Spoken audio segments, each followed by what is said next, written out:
साननैसो सिगां जोंनि बिटिसि गभर्नमेन्टआ आइ रिभार फेस्टिभेल खुंनायनि जितु इएमफोरा बेखेवना होबाय अलरेडि खुंबायबो दा बेजोंनो लोगोसे खुंनायनि उनावनो माखासे लाइमोनफोरनि जिउ गोमानायबो जों खोनानो मोनदों। ओमफ्राय लोगो लोगोनो मा खोनाखो दा ओरैबायदि हारला जादों जितु चिरां जिल्लानि सिङाव थानाय गुरुभाषा ओनसोल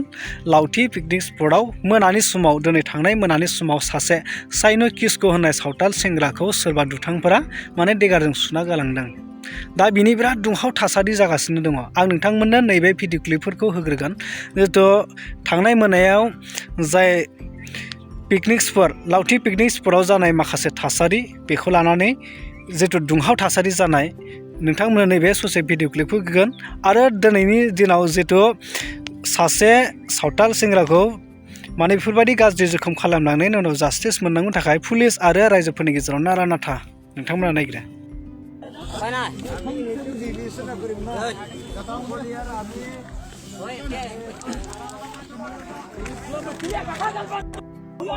ओ दुकान दुकान बंद कर বন্ধ সামাকে একো দেখাব নালাগে সামার সব ভরা লাগে ভিতৰত একো দেখাব নালাগে আৰু এতিয়া 5 মিনিট সময় আছে তাতে মানুহ হক সামান একদম থাকিব নালাগে হয় আৰু কালিৰ পৰা একটা দুৱাৰ খুলিব নাপাব কালিৰ পৰা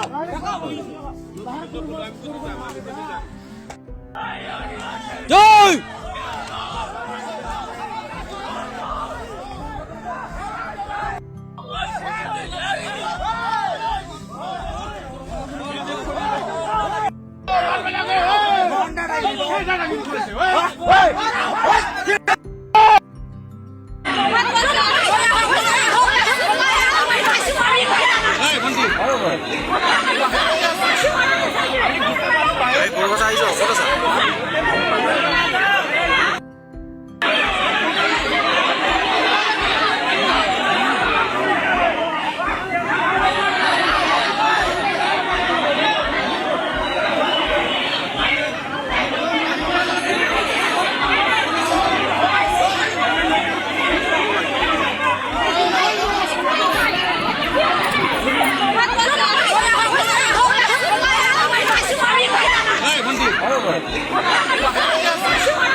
नोंथांमोना नुनानै बुजिखाबाय जितु चिरां जिल्लानि सिङाव थानाय गुरुभाषा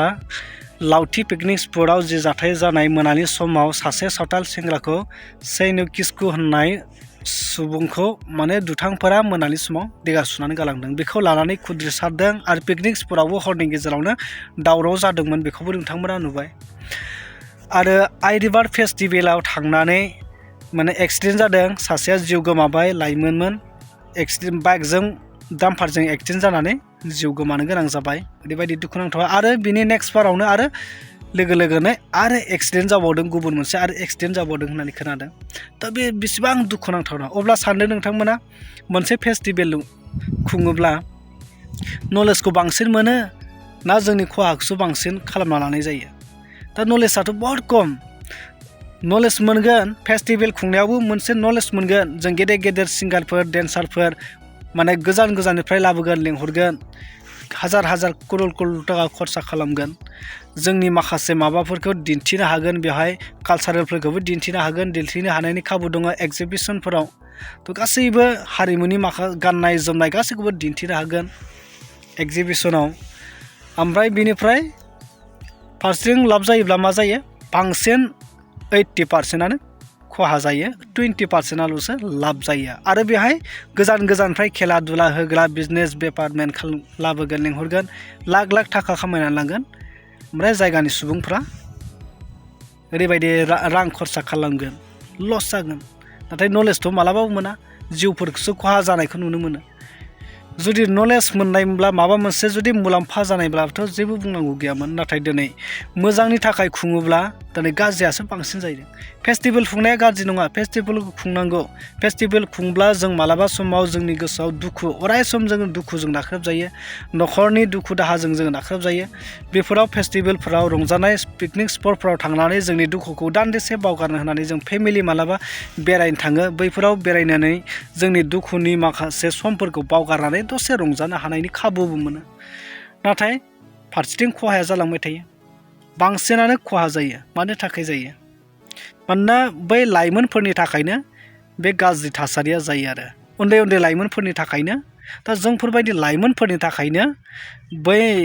जाय थावनिखौ जोङो खुंफुङो फेस्टिभेल खुङो मोजां नलेज मोननो थाखाय खुङो नाथाय बेखौ गाज्रि खालामो गाज्रि जायो दा लाइमोनफोरा गोसोबायदि थांसिगोन बिमा बिफानि बादा होनाय रावनिबो गेदेरफोरनि बादा होनायखौ मानिला थांसिगोन लोंसिगोन जासिगोन बेरायसिगोन फैफिननाय समाव गोसोबायदि गारिखौ खारग्राव दाब्रायग्राव होबोसिगोन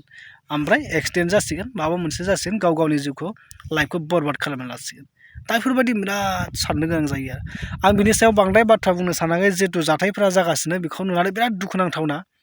दा बोथोरा फैबाय माने आनकन्ट्रल जाजोब्बाय सेंग्राफ्रा बयहाबो हांखुर दा बेरायनो थांनो पिकनिक जानो बेरायहैनो लोंनो जानो बयहाबो टारगेट थाखायोसै बयहाबो मोनसे मोनसे टारगेट लानानै दोनखाबाय लोगोफोरजों हजोंनि लोगोखौ लिंहरनोसै हजोंनि उमुगनि लोगोखौ लोगो हमसै थांसै दाउ सावनोसै अमा सावनोसै जानोसै बेरायनोसै बास फैनाय समाव बिन्दास आरो माबा मोनसे जायोबा सोर रिक्स दा बेबायदि माने टारगेट लानानै दं आरो गासिबो दा बिराद दुखु मोनथावना आरो बेफोरबायदि जाथाया थ' नोंथांमोनानो एसे बिजिरनानै नायदो फेस्टिभेल मोनसे खुङोब्ला